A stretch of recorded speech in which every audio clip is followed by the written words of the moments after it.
fin y conclusión, si el Señor lo permite, muy resumidamente, a esta miniserie que hemos empezado en cuanto a la Cena del Señor en estas semanas, esperando que el Señor nos asista una tarde más para poder hablar de sus cosas que son santas y tan importantes para nosotros. Así que una vez más, 1 Corintios capítulo 5, verso 7.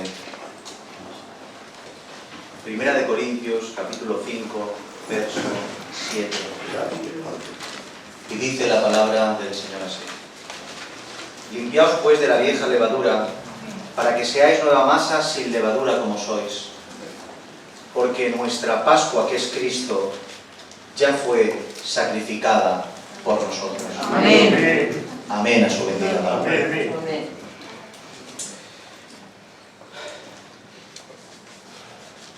En el sermón anterior estuvimos atendiendo muy resumidamente lo concerniente al contexto y origen de la Cena del Señor. Por eso estuvimos dando un repaso a la fiesta de la Pascua, ya que esta fiesta es desde la cual el nuevo pacto en su sangre y el recordatorio de la Cena del Señor es que se desarrolla y se impulsa. Continuamos en ese mismo sermón haciendo una aclaración necesaria, que hacemos siempre que hablamos de este tema, en cuanto a la responsabilidad de nosotros como gentiles respecto a esta festividad. Dejando bien claro que nosotros no estamos obligados en ninguna manera a celebrar la fiesta de la Pascua, sino que en el día en que la fiesta de la Pascua fue instituida, el 14 de Nisan, tomando los símbolos que en ella hay, el pan y el vino, conmemoramos el nuevo pacto en su sangre, participando de la Cena del Señor. ¿Sí? Amén. Y concluimos en ese mismo sermón que esto es así porque nuestra Pascua, que es Cristo, ya fue sacrificada por nosotros. Amén. Amén. En el día de hoy, como conclusión de nuestra pequeña serie, como hemos dicho, de la Cena del Señor de este año, abordaremos algunos últimos temas necesarios de la misma forma resumida que estamos compartiendo en estos sermones que hemos dejado atrás. Y comenzaremos de la siguiente manera, y creo que sería redundante intentar demostrar, como ya hemos hecho en su debido momento, en otros sermones, en otros años, que la celebración de la Cena del Señor, la cual Pablo menciona en su carta a los Corintios, va dirigida exclusivamente a una iglesia gentil. Creo que está de más hacer una explicación y una aclaración de que esto es para usted y para mí. Amén. Por tanto, centrémonos en contestar rápidamente dos preguntas necesarias en cuanto a este precioso mandamiento que se nos ha sido dado. Y estas dos preguntas necesarias son las siguientes: ¿cuándo se debe celebrar la Cena del Señor? ¿Y cómo es que debemos celebrar la Cena del Señor? Y estas preguntas son necesarias porque precisamente por vivir, pensar y practicar todo lo relacionado con la fe de una forma automática e irresponsable, ocurre lo que ocurre, mis hermanos. Por no hacernos estas preguntas y acudir a la Escritura respecto a todo lo que hacemos concerniente a la fe, ocurre lo que ocurre, que nos estrellamos y estamos haciendo, practicando y enseñando cosas que nada tiene que ver con la Escritura. Por tanto, hablemos rápidamente y contestemos a estas preguntas. En cuanto al cuándo, tenemos que decir que la celebración de la Cena del Señor, más allá de algunas salvedades que la celebran en algunas iglesias cada mes, o cada cual libremente según lo siente o según ve bien, de una forma casi absoluta dentro de nuestro cristianismo, se celebra cada domingo, semana a semana, en todas las iglesias, sobre todo el globo terráqueo. Aunque la mayoría de hermanos que de domingo a domingo participan de la Cena del Señor lo hacen por tradición, por costumbre, porque es algo que siempre se ha hecho y ni se plantean explicar el por qué hacen tales cosas, cuando se presentan algunos argumentos defendiendo esta manera del cuándo celebrar semana a semana o cuando uno lo vea necesario, los argumentos que encontramos son los siguientes. Uno de ellos es que la Cena del Señor se puede participar de ella cada vez que uno quiera o cada vez que uno lo sienta, ya que la Biblia dice todas las veces que os reunáis en mi nombre. Este es el argumento que se plantea. Pero este argumento carece de todo sentido tanto lógico como bíblico, mis hermanos. Lógico, porque si tengo que participar de la cena del Señor cada vez que me reúna en su nombre, ¿cuándo no estoy como creyente reunido en su nombre? ¿Lo entienden? Por tanto, me llevaría a la obligación de tener que participar de la Santa Cena en cada momento, en cada segundo y en cada lugar, porque como creyente nunca no estoy reunido en su nombre. El cristiano nunca está reunido en su propio nombre. Todo lo que hace, lo hace en el nombre de aquel que lo salvó. Por tanto, si la orden es que cada vez que esté reunido en mi nombre, es ilógico pensar que participar de la cena del Señor es porque dice tal cosa. Y bíblico, no tiene sentido bíblico por varios motivos. El primero, porque en ningún momento el carácter de Dios y sus ordenanzas están dadas a merced del criterio del hombre. Otra vez, o sea, no existe tal cosa como cuando sientas algo, hazlo. ¿Estamos aquí? Amén. No existe tal cosa como cuando sienta alguien algo, hacerlo. La Escritura no enseña esto. Dios es un Dios de directrices, ¿amén? Amén. Dios es un Dios de orden, por tanto, no puede dejar este Dios de orden al ser humano a cargo del cuándo y del cómo se deben de hacer las cosas. El Dios de orden no puede dejarle ni a usted ni a mí la responsabilidad individual al margen de su criterio de decidir cuándo y de decidir cómo se deben de hacer las cosas. Ese es el primer argumento. Y el segundo es aplastante, ya que su argumento está basado, este argumento que sostienen la mayoría de las iglesias, está basado en un texto inexistente, ya que en ninguna parte de la Biblia dice algo como todas las veces que os reunáis en mi nombre. No es un texto bíblico. No está en las Escrituras, sino que dice todas las veces que bebiereis esta copa, o dice comed esto que es mi cuerpo y haced esto en memoria de mí, pero en ningún caso dice todas las veces que os reunáis en mi nombre, sino todas las veces que estos símbolos estén en la mesa, parafraseando los versos. El otro argumento, que es el más utilizado, es que los discípulos se reunían cada primer día de la semana para partir el pan.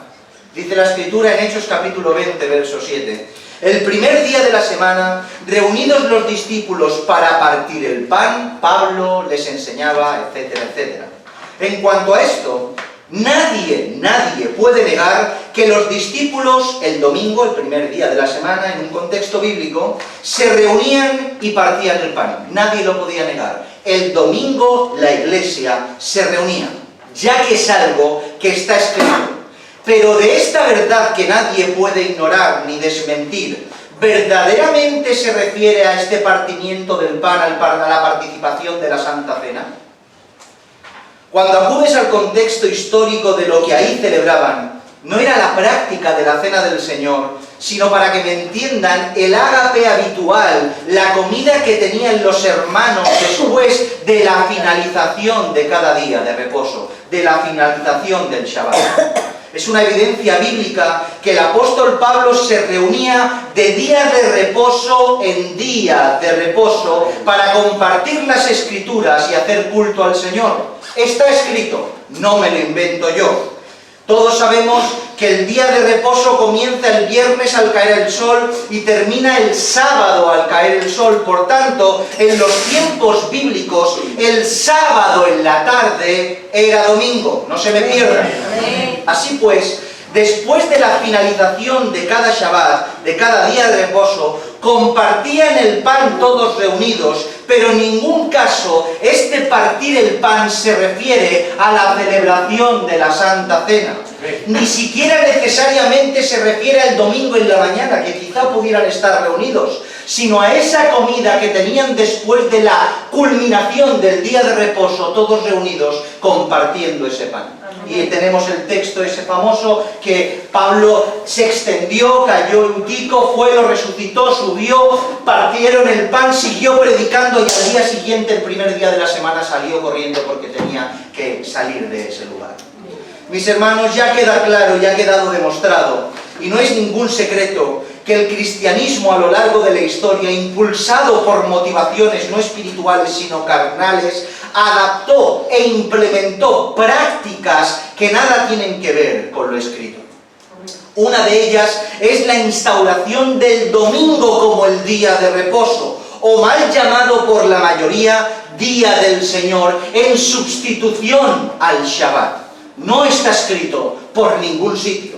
Con el paso del tiempo y muy paulatinamente, la práctica de la Cena del Señor pasó a celebrarse, como ustedes se acuerdan, en vez del 14 de Nisan, Justino, Aniceto, Víctor, ¿se acuerdan? Amén. En vez del 14 de Nisan, a la semana siguiente del 14, al domingo siguiente del 14, para alejarse de todo lo que tenía que ver con la práctica del pueblo de Israel por un sentido que ahora no viene al caso, el volver a recordarlo. Y esto poco a poco fue trasladándose a la práctica de la sustitución del Shabbat por el domingo, haciendo así que cada domingo se participe de la Cena del Señor, alejado de la voluntad bíblica y agregando e implementando en la historia aspectos que nada tenían que ver con la voluntad de Dios.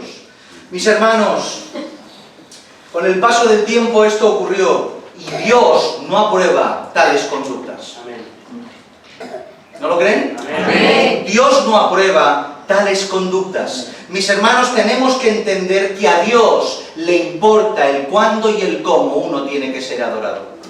A Dios le importan los tiempos. Ya saben, cuando hablemos de esto, tiempos, la palabra tiempo es moed en hebreo. Testimonio viene a significar solemnidades, tiempo, hora señalada, lugar de reunión. Estas palabras están estrechamente relacionadas con sus festividades, ya que incluso la propia palabra fiesta, que encontramos por ejemplo en Levítico 23, está traducida en el hebreo como moed, como tiempo del Señor. Él ha establecido, por tanto, tiempos específicos para sus encuentros con su pueblo. Él ha establecido las citas, las audiencias con su iglesia. Él siempre especifica el cómo, Él siempre especifica el cuándo tiene que ser adorado. Por tanto, ¿quiénes somos nosotros para decir otra cosa?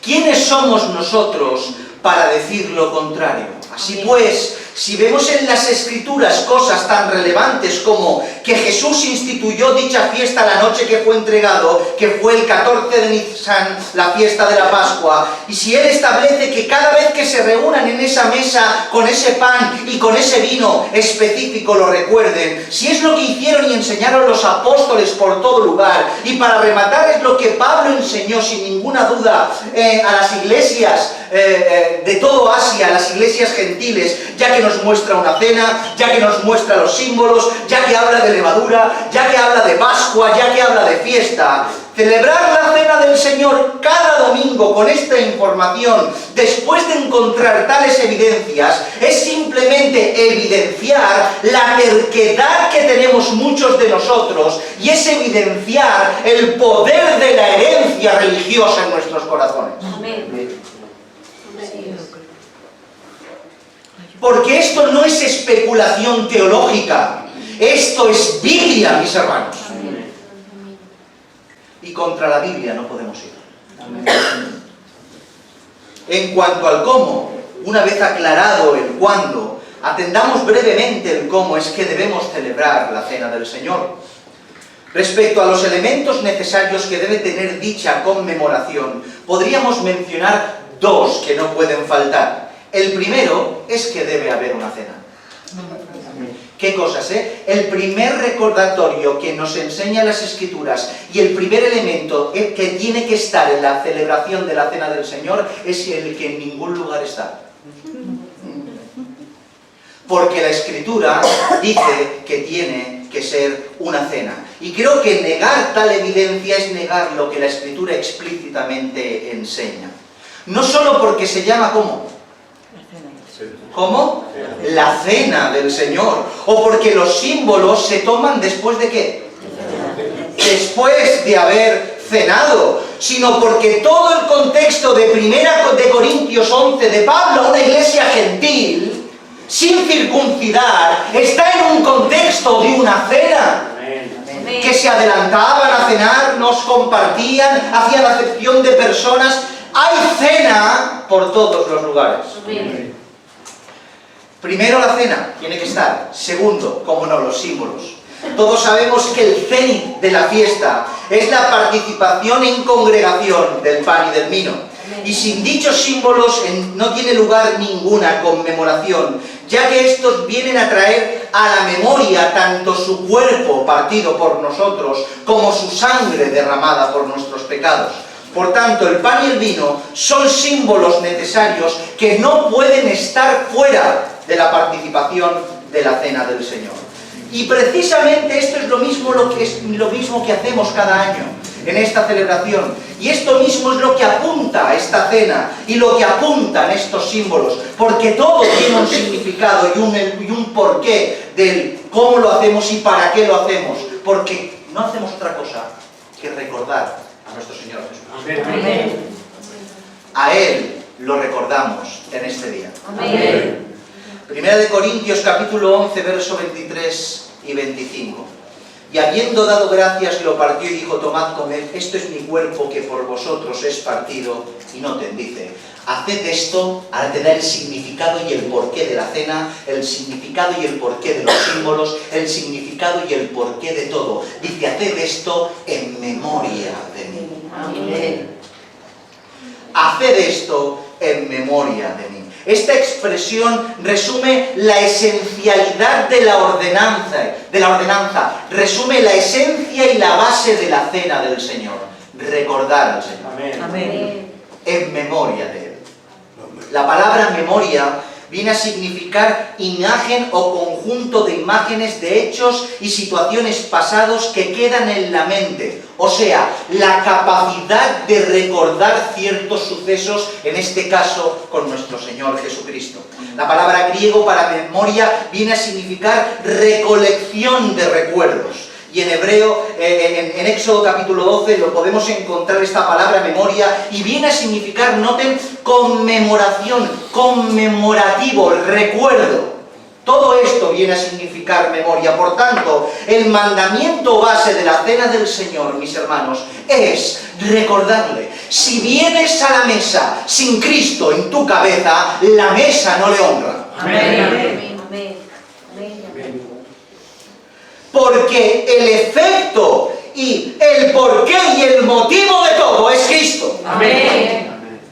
Y sin Cristo no hay cena. Amén. Sin Cristo el pan es pan, el vino es vino y la cena es insípida en el paladar.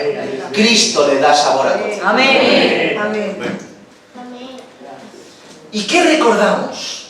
¿Qué recordamos? Porque es muy general recordar a Cristo, pero ¿qué recordamos? ¿Cómo no? Recordamos el nuevo pacto en su sangre. Amén. Dice el verso 25 de Primera de Corintios 11, asimismo también tomó la copa después de haber cenado diciendo, esta copa que es el nuevo pacto en mi sangre. Muy brevemente. ¿Qué es un pacto? Básicamente es cuando ambas partes se obligan a cumplir ciertos aspectos acordados a costa de ser castigados si no cumplen ambas partes lo acordado.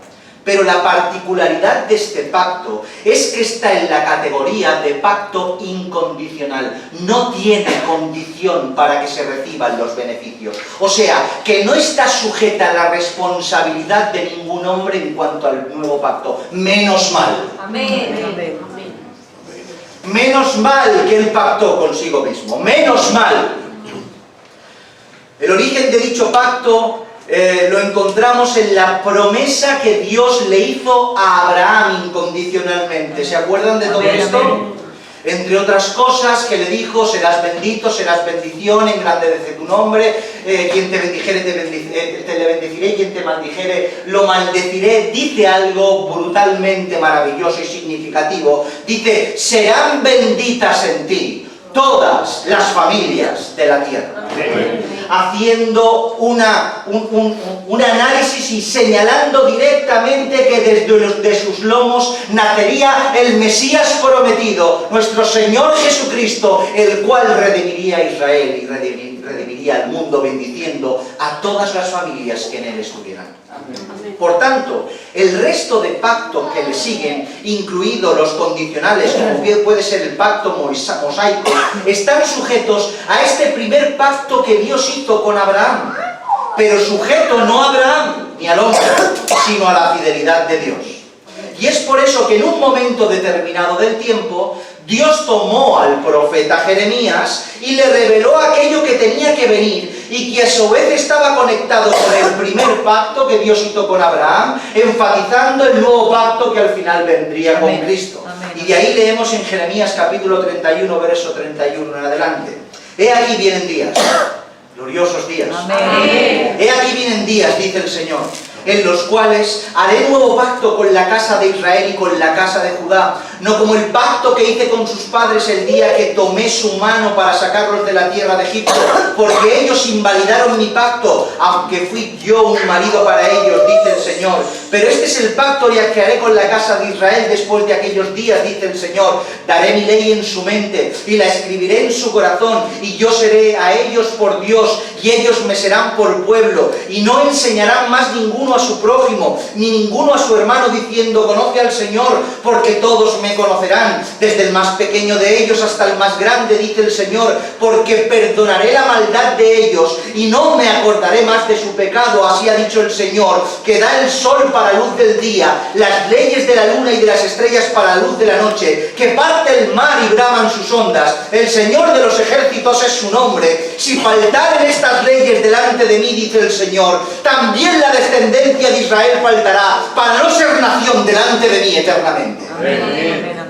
¡Aleluya! Amén. Como podemos ver, Dios reveló a Jeremías y a su pueblo el nuevo pacto que haría con ellos, que era infinitamente superior al pacto que tuvieron en Sinaí. Y después de 600 años aproximadamente, un carpintero de Galilea, en una cena de Pascua, con un puñado de apóstoles, instituyó el 14 de Nisan, esa cena del Señor, inaugurando el nuevo pacto en su sangre, dando el pistoletazo de salida al pacto de Jeremías 31, por medio de ese pan, por medio de ese vino y por medio de ese sacrificio. Amén.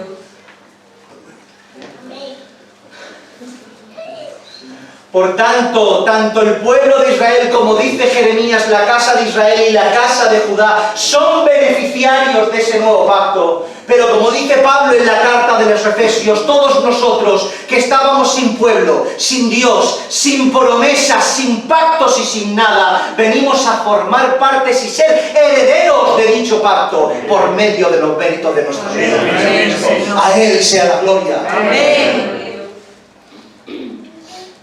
Por tanto, este día recordamos el nuevo pacto en su sangre. Amén.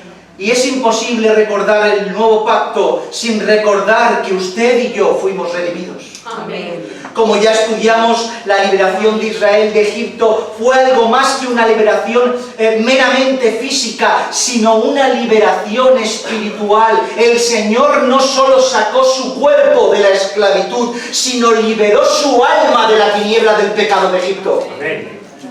De la misma manera, pues, la liberación efectuada por Cristo Jesús en la cruz nos redimió, nos compró, nos trasladó de las tinieblas de nuestra maldad a la luz inconmensurable de su presencia. Amén.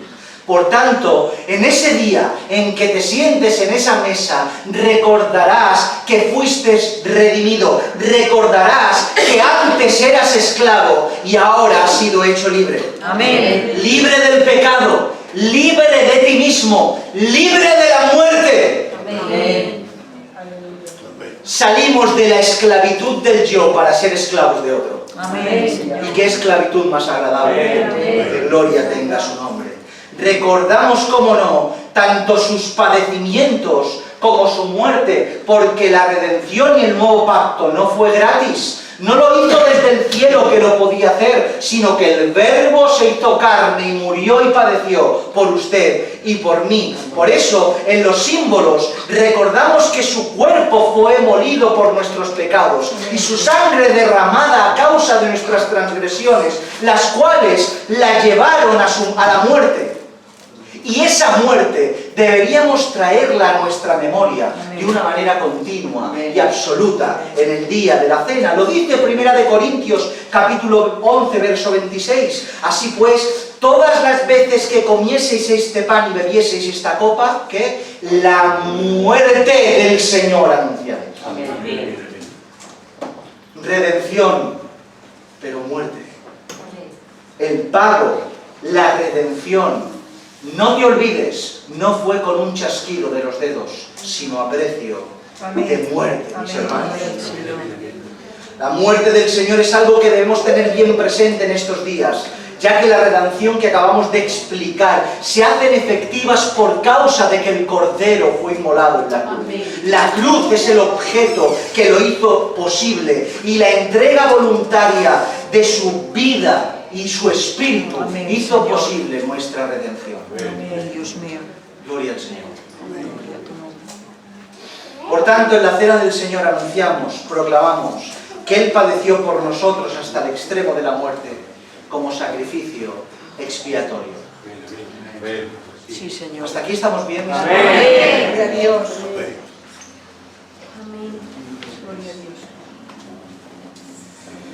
Pero en este día no solo anunciamos su muerte, no solo recordamos su muerte, sino que Él murió, que resucitó y que volverá. Amén, Señor. Aleluya. Gloria a Dios. Así pues, todas las veces que comiereis, dice, este pan y bebiereis de esta copa, la muerte del Señor anunciáis, ¿cómo? Hasta que Él venga. Debemos tener presente que nuestro Señor no se marchó para no volver. Amén, Señor.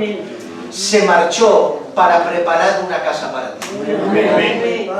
No se marchó para abandonarte, sino precisamente porque no te abandonó. Se marchó para preparar morada. Por eso dice Juan capítulo 14, dice, no se turbe vuestro corazón, creéis en Dios, creed también en mí. En la casa de mi Padre muchas moradas hay. Si así no fuera, yo os lo hubiera dicho. Voy pues a preparar lugar para vosotros, y si me fuere, os prepararé lugar. Vendré otra vez y os tomaré a mí mismo, para que donde yo esté, vosotros también.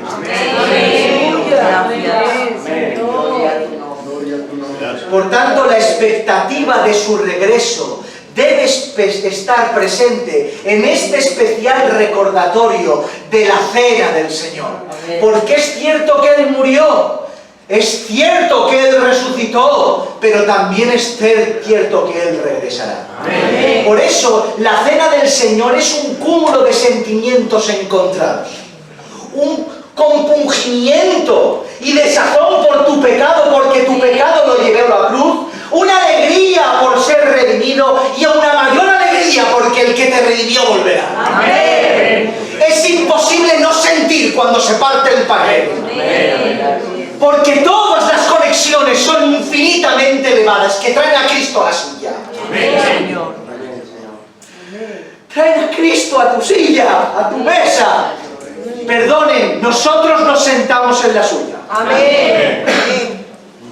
Nosotros nos sentamos en la suya. Por tanto, como Pablo nos enseña, hasta que Él venga lo recordamos. Amén. Y todo esto es, mis hermanos, lo que sin complicaciones y sin ir más allá de lo que está escrito, acudiendo a las reglas básicas que vemos en las Escrituras, es lo que tenemos que tener presente en cuanto al cuándo y en cuanto al cómo, como iglesia del Señor. Amén. Todo esto es defendible y corroborable por la Escritura. Amén. Y tiene que ser un regocijo para tu corazón. Amén. Aclarado todo esto, no podemos finalizar nuestra serie de sermones sin hablar de algo sumamente importante. Y esto tan importante tiene que ver con la condición personal de cada uno, con la cual nos acercamos a la cena del Señor. Lo que, según menciona las Escrituras, participar indignamente. El cómo, el cuándo, el por qué, la definición, Pero ¿cómo acudimos nosotros a la cena?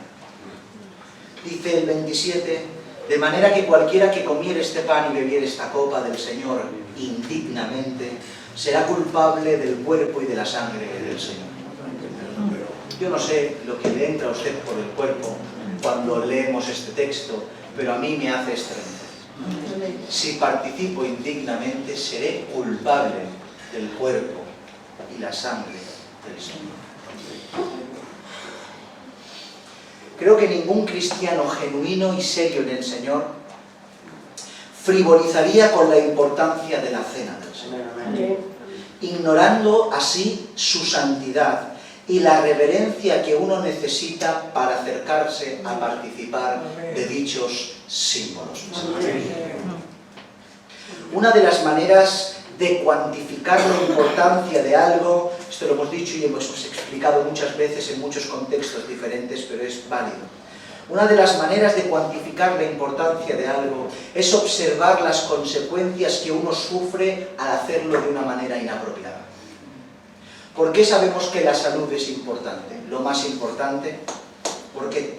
Porque la consecuencia de no cuidar la salud es la enfermedad y la muerte. Por tanto, al ver la consecuencia, enfermedad y posterior muerte, cuantifico a lo máximo nivel la importancia que tiene la salud. La consecuencia define la grandeza del motivo. La ley de Dios, según la cuenta que hace su propio pueblo, se compone de 613, esto muy rápido, 613 mandamientos, los cuales se separan entre 365 prohibiciones y 248 ordenanzas. Dentro de las prohibiciones, o sea, no harás tal cosa, hay muchos mandamientos que infringirlos tiene pena, para que lo entiendan, de muerte espiritual, de corte espiritual, caret, que se dice en la Escritura, que te apartan del pueblo del Señor. Pero entre las ordenanzas, o sea, aquellas cosas que tienes que hacer, que Dios te manda que hagas, solo dos tienen esta pena. ¿Saben cuáles son estas dos? Una, la circuncisión, y otra, ¿saben cuál? La fiesta de la Pascua. La fiesta de la Pascua para el pueblo de Israel, quien no la celebre, a costa de celebrarla mal o no celebrarla, tiene castigo de caret, de corte espiritual. Lo podemos leer en Números capítulo 9, versículo 13, que lo dice claramente, y encontramos esta palabra caret: cercenar, separar, matar, deshacer, extinguir, mis hermanos. Seguimos. Por tanto, si la importancia la cuantificamos por la consecuencia, y la consecuencia de no celebrar la Pascua como toca es corte espiritual, queda demostrado que la fiesta de la Pascua es algo muy importante. ¿Me siguen? Amén. Muy importante según las Escrituras. Dicho esto, escuchen, si celebrar incorrectamente la Pascua, que es sombra, Amén, amén. otra vez, si la Pascua es de los mandamientos en las Escrituras que tienen que ver con las ordenanzas, que infringirlo es coste de corte espiritual, y la Pascua es sombra, ¿cuánto más no tendrá castigo la figura completa?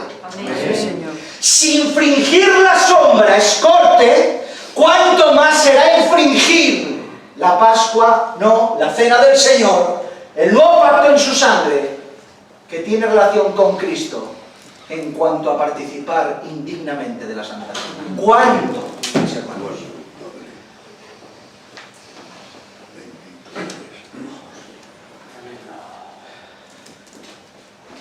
¿A qué nos estamos refiriendo a participar indignamente?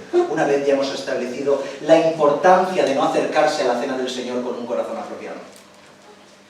Indignamente es despreciablemente, literal. Así significa, esto significa, su significado es despreciablemente. En griego tiene que ver con irreverencia, irreverentemente, o sea, participar de la mesa del Señor sin ningún tipo de reverencia y despreciando con nuestra actitud todo lo que en ese acto se representa. En otras palabras, no discerniendo el cuerpo de Cristo, viniendo como cual cosa. Créanme, mis hermanos, que por años he creído que algún día, algún domingo participando de la cena, algún día me iba a caer un rayo en medio del culto. porque más irreverente no he podido ser. Menos mal que el Señor nos salva. Amén. Pero ¿qué es esta irreverencia, este indignamente, que tiene relación con no saber discernir el cuerpo de Cristo? ¿Qué es discernir el cuerpo de Cristo? Discernir el cuerpo de Cristo es separar completamente, reflexivamente. Tiene que ver con una distinción, con examinar, con hacer diferencia a la persona de Jesucristo al margen de todo. Discernir el cuerpo, a mi modo de entender, el contexto de Corintios y la carta que hemos leído, y el de la Escritura en general, se refiere a dos aspectos fundamentales, para resumirlo mucho. Tiene que ver con discernir la relación que tenemos nosotros con Él y discernir la relación que tenemos nosotros con nuestros hermanos. Eso es discernir el cuerpo de Cristo de una manera vertical y de una manera horizontal. Discernir el cuerpo, la relación que tenemos nosotros con Él, discernir el cuerpo, se refiere a tenerlo separado a nuestro Señor Jesucristo en nuestro corazón, al margen de todo lo demás. Tenerlo como aquello que es lo más importante. Eso implica una lealtad absoluta y subordinación completa. Esto no es una historia de romanticismo, de poesía. Es una historia verdadera, con acciones también verdaderas. Tiene que entender, discernir el cuerpo de Cristo no solo es, conocer teológicamente lo que Cristo es. Esto, todo lo más, tiene que ver con discernir teológicamente la figura de Jesús. Pero discernir el cuerpo de Cristo, aparte de entender quién es, que es esencial, es entender lo que Él representa, es entender la relación que tú tienes con Él, es entender nuestra condición de siervos para con nuestro Señor y por tanto entender lo que tu Señor te demanda y lo que tú como siervo tienes que cumplir. Eso es discernir. No es una canción romántica, es algo de verdad. El Señor te manda y tú obedeces en calidad de Señor y siervo. Por eso Pablo en tantas ocasiones, como en Romanos capítulo 1, verso 1, dice: Pablo, siervo, dulos o doulos de Jesucristo. ¿Y qué venía a significar? Pablo, esclavo de Jesucristo. En Gálatas 2:20, con Cristo juntamente estoy crucificado y ya no vivo yo, mas Cristo vive en mí, y lo que ahora lo vivo en la carne, lo vivo en la fe del Hijo de Dios, el cual me amó y se entregó a sí mismo por mí. Por tanto, ser su esclavo implica obediencia, luego vivir al margen de lo que Él enseñó. Discernir no es pensar. Discernir es verlo y actuar en consecuencia. ¿Me siguen? Amén. Pero esto en cuanto a la relación con Él. Pero ¿y la relación en cuanto a nuestros hermanos? Porque hay gente que tiene relaciones con Él aparentemente excelentes, pero ignoran la relación que tienen que tener para con su hermano. Es completamente sabido que la definición de cuerpo es una clara alusión a la Iglesia del Señor. Amén. Porque nosotros somos cuerpo. Romanos capítulo 12, un texto de tantos, el de versículo 5 dice: así nosotros, siendo muchos, somos un cuerpo en Cristo y todos miembros los unos de los otros. Por tanto, discernir el cuerpo de Cristo también significa valorar, considerar, respetar y amar a tu prójimo que tienes al lado. Amén. Por eso, Pablo les exhorta a la iglesia de Corinto precisamente en cuanto a esto, en los versículos 20 y 22 del capítulo 11 de Primera de Corintios. Dice: cuando pues os reunís, vosotros no es comer la cena del Señor, porque al comer cada uno se adelanta a tomar su propia cena, y uno tiene hambre y otro se embriaga. Pues ¿qué? ¿No tenéis casas en las que comáis y bebáis? ¿O menospreciáis la iglesia de Dios y avergonzáis al que no tiene nada? ¿Qué os diré? ¿Os alabaré en esto? No, os alabo, dice el Señor. Amén. El problema que intenta corregir Pablo en la iglesia de Corinto era el desprecio a los hermanos y hermanas que ahí habitaban, que algunos consideraban inferiores a ellos. En resumidas cuentas, es atentar, por tanto, a los dos principales mandamientos. ¿Se han dado cuenta? ¿Cuáles son los dos principales mandamientos? Amar a Dios y amar al prójimo. Por tanto, discernir de una manera inapropiada el cuerpo de Cristo es infringir los principales mandamientos. Amar a Dios, relación tú con Él, discernimiento del cuerpo de tú con Él, y no saber discernir el cuerpo de Cristo en relación con tus hermanos. Amar a tu prójimo. Cuando uno se acerca sin discernir el cuerpo de Cristo, sin discernir la relación que tiene para con Jesús, sin discernir la relación que tiene para con sus hermanos, hace vano en su corazón la cena del Señor, reuniéndose para lo peor en vez de para lo mejor. La cena del Señor perdió el verdadero significado entre la iglesia de Corinto, haciendo de ella una cena común, como si fuese un buffet libre que se tratara. Se juntaban para comer y no para recordar, se juntaban para beber y no para discernir, se juntaban para socializar y no para buscar el cuerpo, buscar la presencia del Señor, perdón. Por eso dice el verso 17, pero al anunciaros esto que sigue no os alabo, porque no os congregáis para lo mejor, sino para lo peor. ¡Qué tristeza más grande! Noten el contraste de mejor, peor. O sea, lo entendemos de alguna manera así. No os juntáis para lo más alto, sino que os juntáis para lo más bajo. No estáis aquí debajo de su presencia y de sus alas, sino debajo de vuestra propia concupiscencia. Algo que es infinitamente maravilloso se convierte en infinitamente pecaminoso. Noten la línea tan delgada cuando uno se acerca a algo santo de una manera inapropiada. Porque la santidad del evento no santificará tu corazón. Amén. ¿Sí? Amén. Podemos estar aquí X personas santificando el lugar con un corazón apropiado, pero la santidad de ese momento no expiará el pecado que traes dentro. Amén. Serás juzgado individualmente, al margen de aquel que lo haga bien. ¿Entiende esto? Amén. ¿Cómo podemos ver las consecuencias? Son aterradoras.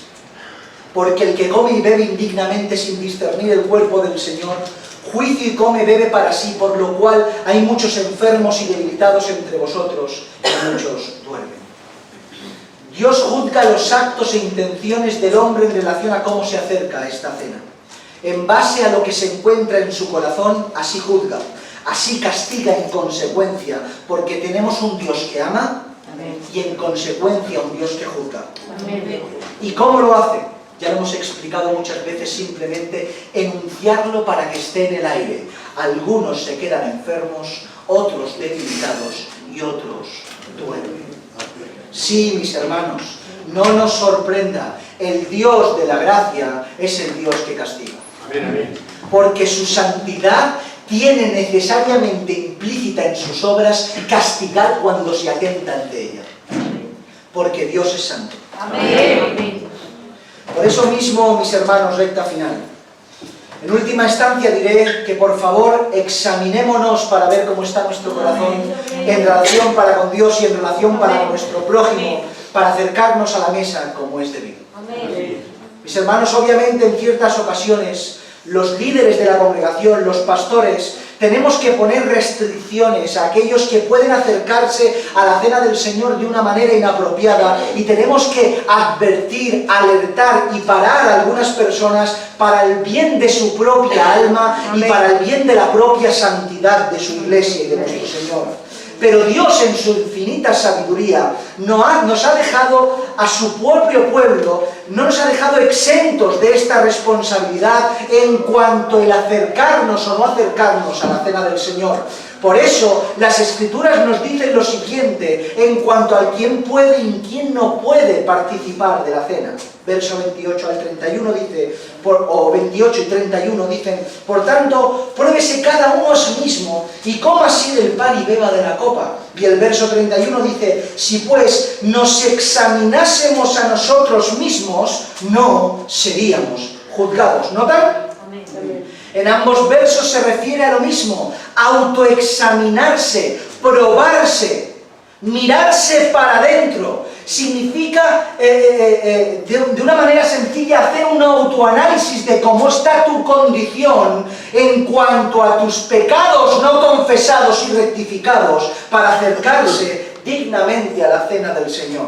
Por tanto, el participar o no dentro de aquellos que han creído depende de uno mismo en base al previo autoexamen que ha hecho en su corazón. Así pues, no te dejes engañar por los huecos que quedan en nuestra carne y que intentan inmiscuirse, intentan usar esos huecos para eximirnos de nuestra responsabilidad para con todo esto. La carne quiere eximir tu responsabilidad respecto a lo que tenemos que hacer en cuanto a la cena del Señor. No nos vayamos a esos extremos. No vayas al extremo de participar libremente porque nadie pone restricciones, que se pondrán si es necesario, porque estamos aquí para traer orden. Y esto no es un circo, para nada, mis hermanos, lo vamos a permitir. Amén. Pero no vayas al extremo entendiendo de que puedes participar libremente porque queda en tu corazón. Algunos pueden llegar a creer que, bueno, como hemos dicho antes, la santidad del entorno tapará mi santidad. Puede que me engañes a mí, pero a Dios no engañas. Amén. Y has visto las consecuencias trágicas de participar indignamente. Y no creas, como hemos dicho, que dejaremos libremente que la gente se acerque. Pondremos orden donde hay desorden. Y por otro lado, el otro extremo, es que no te sientas tan espiritual y humilde a veces, con esa falsa humildad de no participar porque no te sientes digno. Esto a veces es por una conducta inapropiada y a veces por pleno desconocimiento, mis hermanos. Recuerda que la cena del Señor no es algo sugerido como para que digas, me siento mal, creo que es mejor así, no voy a participar. Si la cena del Señor no está en un contexto de sugerencia, sino en un texto de ley. Amén. En un contexto normativo, o sea, es un mandamiento directo, el cual todos los cristianos debemos cumplir, y que tenga oídos para oiga, y que no haya ninguna interrupción en esta tarde, para que la bendita palabra del Señor sea escuchada, que gloria tenga su nombre. Amén. El apóstol no aplicó algo que se le ocurrió, que enseñó porque se lo inventó, sino que enseñó aquello que recibió. ¿Y qué fue lo que recibió? Le dijo, haced esto todas las veces en memoria. Amén. Amén. No cuando me sienta mal y cuando me sienta bien, no, todas las veces. Por tanto, la cena del Señor no es algo que un cristiano pueda eludir, sino que es una orden directa del Señor, enseñada por boca de Pablo, que todo cristiano debe participar. Por tanto, ¿qué tenemos que hacer? Arrepentirnos. Amén. Pero de verdad. Amén. De verdad, mis hermanos, genuinamente. No esperar una semana antes de la cena para ponerte en consonancia con el Señor. ¿Qué va? Arrepiéntete cada día para que cuando llegue el día tu corazón esté apropiado. Aleluya. No nos acerquemos indebidamente como si nada pasara, o no nos alejemos diciendo no puedo participar. Tenemos una orden de parte del cielo y al mismo tiempo un privilegio maravilloso. Amén. Amén. Así es.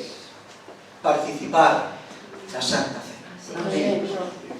Así pues, mis hermanos, acerquémonos a la cena del Señor como el Señor establece en las Escrituras. Calibra tu corazón en estos días y no permitas que nada ni nadie desajuste lo que tienes que hacer en tu corazón. Amén. Inclina tu cabeza, vamos a orar.